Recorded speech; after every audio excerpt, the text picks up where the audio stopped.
بسم اللہ الرحمن الرحیم، السلام علیکم ورحمۃ اللہ وبرکاتہ۔ محترم ناظرین کرام، آپ دیکھ رہے ہیں حسین گڈ انفو چینل۔ محترم ناظرین کرام، آج ہم ایک اللہ والے کا واقعہ سنیں گے کہ انہوں نے کیسے توبہ کی اور ان کی توبہ کا سبب کیا بنا۔ آئیے سنتے ہیں۔ حضرت ابراہیم بن ادہم رحمۃ اللہ تعالیٰ علیہ مشہور ولی اللہ ہیں۔ توبہ سے پہلے آپ امیر زادے یعنی شہزادے تھے۔ بعض روایات کے مطابق آپ بلخ کے شہزادے تھے۔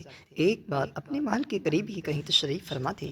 ایک شخص آیا، وہ محل کے اندر داخل ہونا چاہتا تھا۔ اس سے پوچھا گیا، کہاں جانا چاہتے ہو، کس کام سے آئے ہو؟ کہنے لگا، میں مسافر خانے میں آیا ہوں، رات گزارنا چاہتا ہوں۔ اس سے کہا گیا، یہ مسافر خانہ تو نہیں ہے، یہ تو شہزادے کا محل ہے۔ اس شخص نے کہا، اچھا بتاؤ تو یہ کس کا محل ہے؟ کہا گیا، ابراہیم بن ادہم کا۔ پوچھا گیا، ابراہیم بن ادہم سے پہلے یہاں کون ہوتا تھا؟ کہا گیا، اس کے والد۔ ان سے پہلے کون تھا؟ ان کے والد۔ ان سے پہلے کون تھا؟ ان کے والد تھے۔ تو کہا، مسافر خانہ اسی کو تو کہتے ہیں کہ ایک آ رہا ہے اور دوسرا جا رہا ہے۔ حضرت ابراہیم بن ادہم رحمۃ اللہ تعالیٰ علیہ ساری بات سن رہے تھے۔ یہ بات آپ کے دل پر اثر کر گئی۔ آپ اس شخص کے پیچھے پیچھے چل پڑے اور پوچھا، بھائی تم کون ہو؟ اس شخص نے جواب دیا، میں خضر ہوں اور تجھے تیرے رب کے راستے پر ڈالنے آیا ہوں۔ حضرت ابراہیم بن ادہم رحمۃ اللہ علیہ نے عرض کیا، ٹھیک ہے، آپ جو راستہ بتاتے ہیں میں اسی راستے پر چلتا ہوں، لیکن میرے کچھ دنیاوی کام ہیں، میں شہزادہ ہوں، مصروفیات ہیں، بہت سارے کام ہیں، میں وہ نمٹا کے پھر آ جاتا ہوں۔ حضرت خضر علیہ السلام نے فرمایا، نہیں نہیں، جو کام میں تمہیں کہہ رہا ہوں اس سے جلدی کا کوئی کام نہیں، باقی سب کچھ اس کے بعد کرنا۔ جب تک تم دنیا کے کام ختم کرو گے اس وقت تک بہت دیر ہو چکی ہوگی، لہٰذا ابھی یہیں سے چلو۔ چنانچہ حضرت ابراہیم بن ادہم رحمۃ اللہ علیہ حضرت خضر علیہ السلام کے ساتھ چل پڑے، جنگل کی طرف نکل گئے۔ راستے میں ایک چرواہا ملا، آپ نے جو شاہی لباس پہنا ہوا تھا وہ اتار کر اس چرواہے کو دے دیا اور اس کا لباس پھٹا پرانا خود پہن کر جنگل کی طرف چلے گئے۔ جب حضرت ابراہیم بن ادہم رحمۃ اللہ علیہ نے سب کو چھوڑ چھاڑ کر اللہ کی بارگاہ میں زندگی گزارنا شروع کر دی تو اللہ تعالیٰ نے کیا مقام عطا فرمایا۔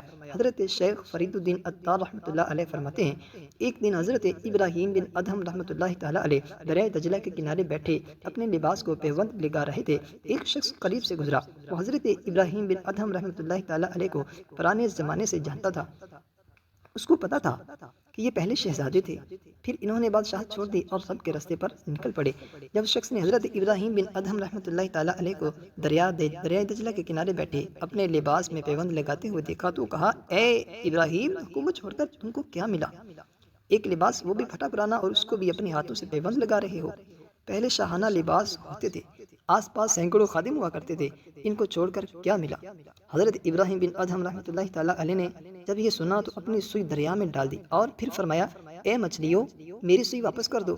یہ سننے کی دیر تھی کہ مچھلیاں اپنے منہ میں سونے کی سوئیاں لے کر پانی کی سطح پر آ گئیں۔ حضرت ابراہیم بن ادہم رحمۃ اللہ تعالیٰ علیہ نے فرمایا، یہ نہیں، مجھے تو میری ہی سوئی چاہیے۔ تو ایک مچھلی اپنے منہ میں حضرت ابراہیم بن ادہم رحمۃ اللہ تعالیٰ علیہ کی سوئی لے کر حاضر ہو گئی۔ آپ نے اس سے اپنی سوئی وصول فرما لی اور اس شخص کو فرمایا، اے شخص، میں نے حکومت چھوڑ کر یہ پایا ہے، یقیناً جو اللہ تعالیٰ کی بارگاہ میں سچی توبہ کر لیں تو اللہ تعالیٰ ان کو دنیا و آخرت میں عزتیں عطا فرماتا ہے۔ محترم ناظرین کرام، اگر آج کی ہماری یہ سٹوری آپ کو پسند آئی ہے تو ہماری ویڈیو کو لائک کر دیں، چینل کو سبسکرائب کر دیں اور اپنے دوستوں کے ساتھ شیئر کر دیں۔ ہو سکتا ہے کہ یہ ویڈیو کسی کی توبہ کا سبب بن جائے اور آپ کے لیے بھی صدقہ جاریہ بن جائے۔ ملتے ہیں پھر اسی طرح کی کسی اور ویڈیو میں، تب تک کے لیے اللہ حافظ۔